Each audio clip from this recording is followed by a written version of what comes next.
Salute, gang. Salute, salute, salute. Welcome back to the ghetto. We back on track. We finna get into this Alton Coleman and Deborah Brown story. I tried to do this story yesterday. Something happened where, my stuff got knocked out. So we're going to try to do it better this time.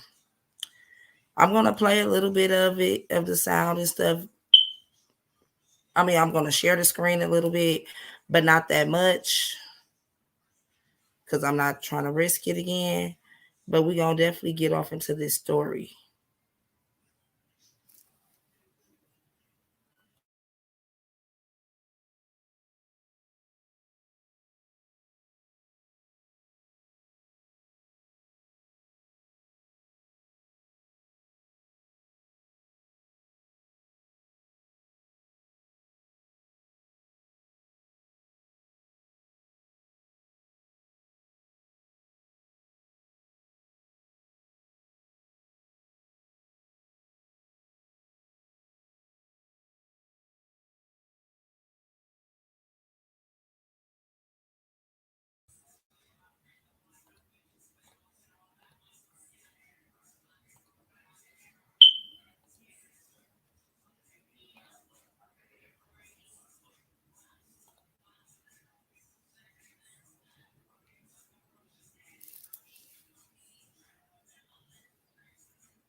Copyright disclaimer: under the section of 107 in the Copyright Acts of 1976, allowance is made for fair use for purposes such as criticism, comment, news reporting, teaching, scholarship, education, and research.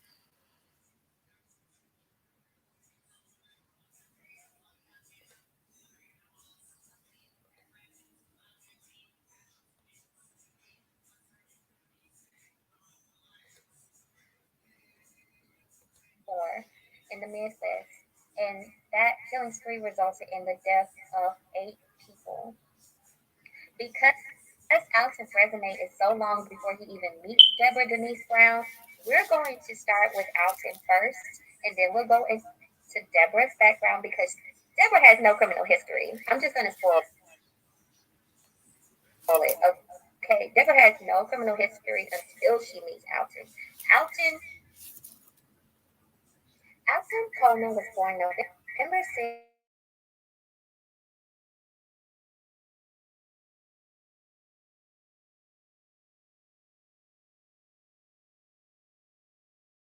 Jobs and be a prostitute. Like, this woman was a hustler. Like, that's doing too much. You are not gonna have me on my back all night, and now I gotta work 2 other jobs. No, I guess that's what you gotta do. Take care of 5 kids.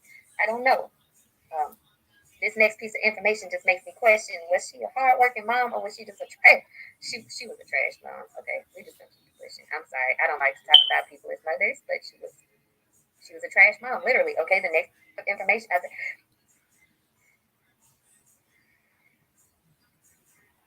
When Alton was just an infant, his mother threw him in the trash.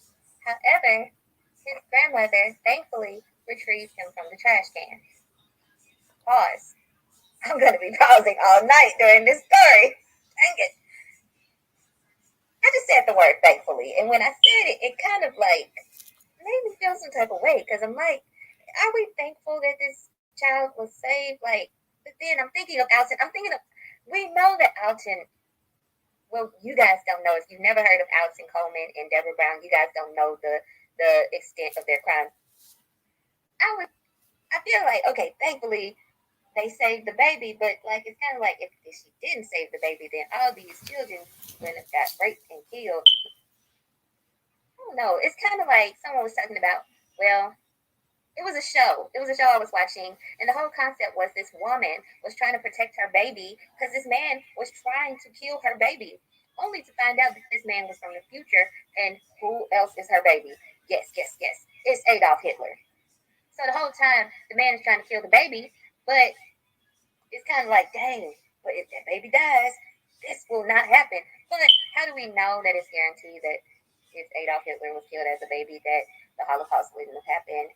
What if that would have been carried out by some other person? Like, what if that was just like something that was going to happen regardless? I don't know. It's very hard because we can't predict the future, and Salute, salute. But I don't like the way she explaining it. I'm finna find somebody else. She weird. She doing all type of weird stuff. But bear with me. I'm finna find a better somebody better to explain it because she weird.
Robert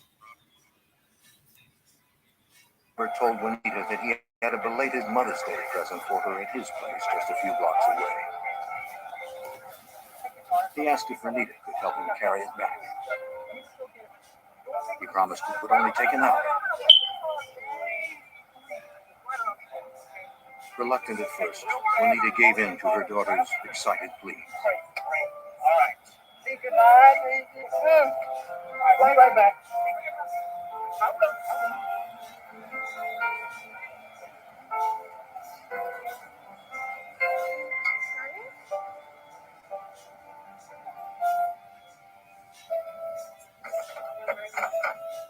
As it approached midnight, Robert and Bernita had not yet returned. Juanita was anxious about leaving her apartment to look for her daughter. If Bernita arrived to an empty home, the young girl might panic. But the Now, like I was saying yesterday, back to what we was talking about yesterday, you guys. That's weird to me. I don't know no woman who would just meet a man and one not even a month and you let your daughter go with him anywhere without you being present. I mean, let alone somebody that you knew for a long time. That's even risky, but you just met this man a month ago. We got to do better as people because, like I said, that's weird to me. Like, and I know it was the 80s or whatever, but yeah, it's a no for me. I ain't gonna lie, it's a no for me because what grown man, if you got a gift for me, take me to get my gift. Salute Rob Money, take me to get my gift. Why you want to take my daughter to get my gift? That's what makes it weird to me. I know I understand that too. Beauty the Beast, gullible, but you can't be too trusting with your kids.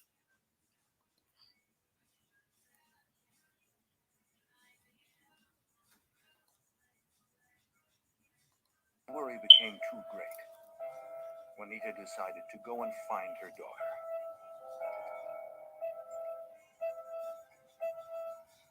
She went to the address Robert had given her. When she arrived, her panic melted into horror. The building that Robert Knight claimed was his home was abandoned.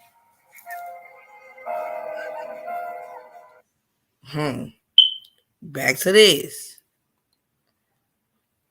How are you that trusting to let your daughter go with a man whose house you never even been to? Like, you ain't been to this man's house to the point that you don't even know that he done told you he live at an abandoned house. I just wanted to make sense.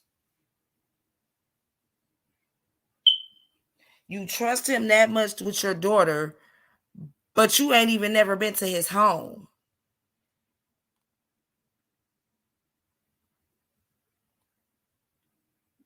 Like I said, I'm not victim shaming or blaming, but I just wanted to make a little sense. That's it.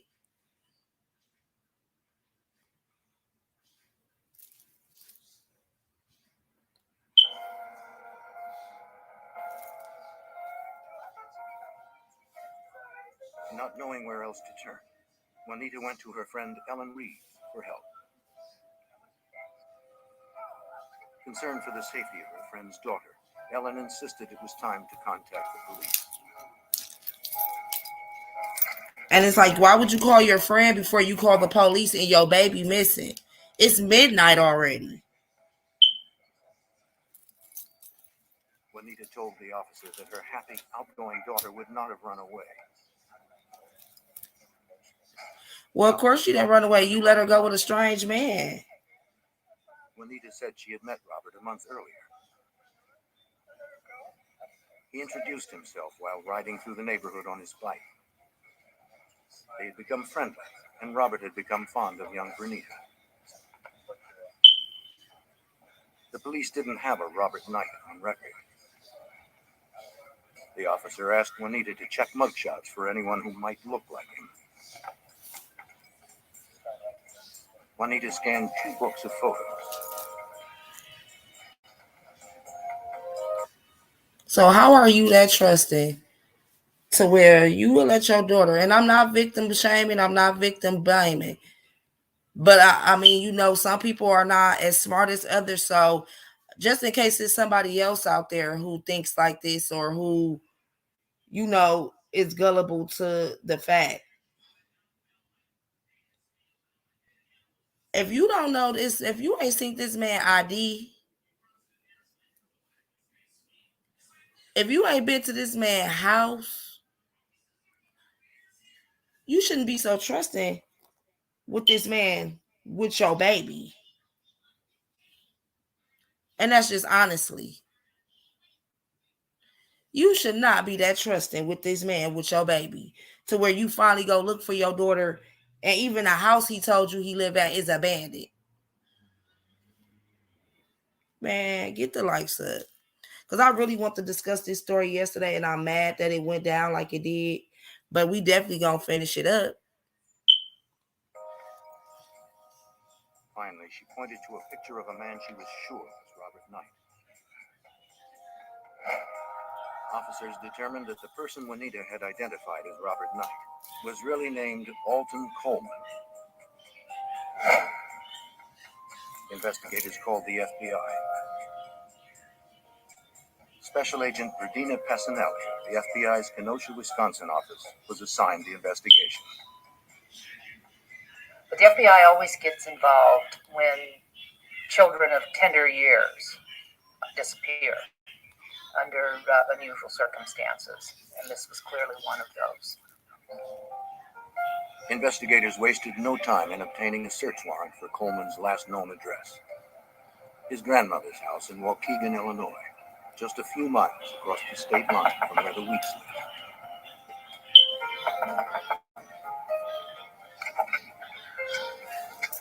A young woman answered the door.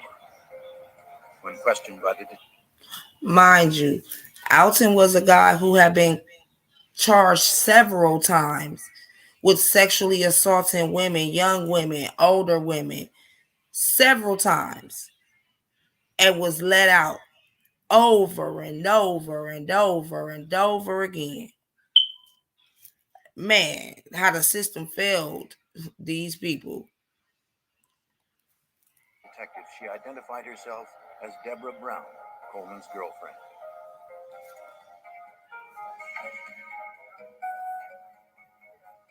At first, Brown was reluctant to answer any questions about Coleman and his whereabouts. She said she had been living at the residence for a year, providing home care for Coleman's nearly blind grandmother.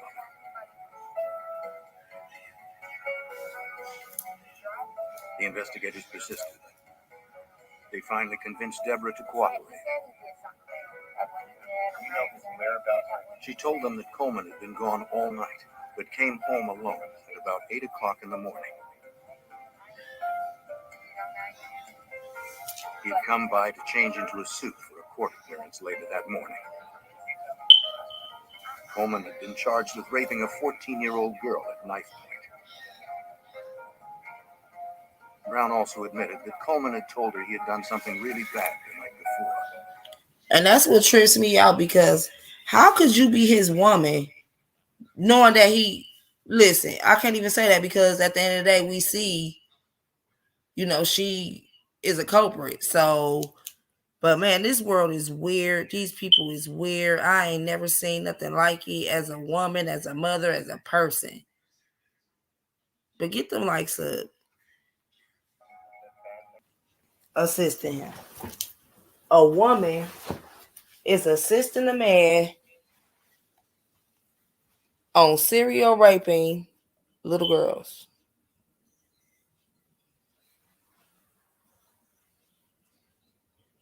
That is so sad to me. Just to even have to think about them little girls.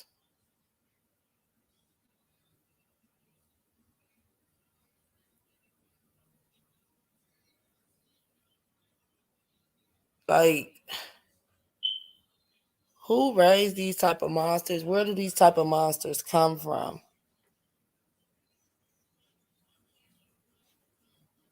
And I'm for real, like, where do these monsters come from? Because I feel like nobody's born that way.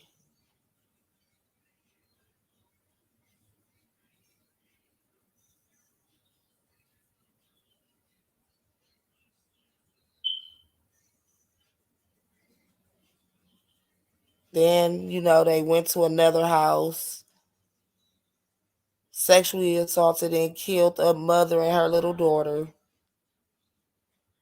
Like, they really had it out for little girls and women.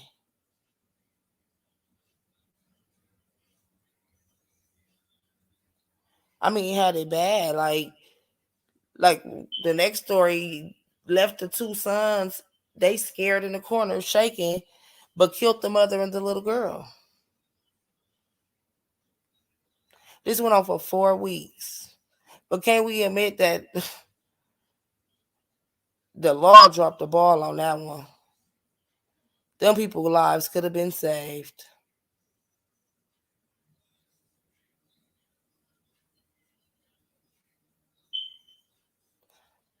Some of them lives could have been saved. But y'all, I'm about to get up off of here. I'm really just not feeling it. It's just not how I want it to be. So, yeah, we're going to try this again tomorrow with another story. I got another story. I'm about to make the thumbnail tonight so y'all can check it out. And yeah, we're going to rock out to this tomorrow. I'm finna gather myself, get my stuff together, get my pictures in order and stuff like that. It's just not the vibe tonight. It's just too much going on. But salute to everybody who did pull up for this little second. Go gang or no gang or don't bang, and salute.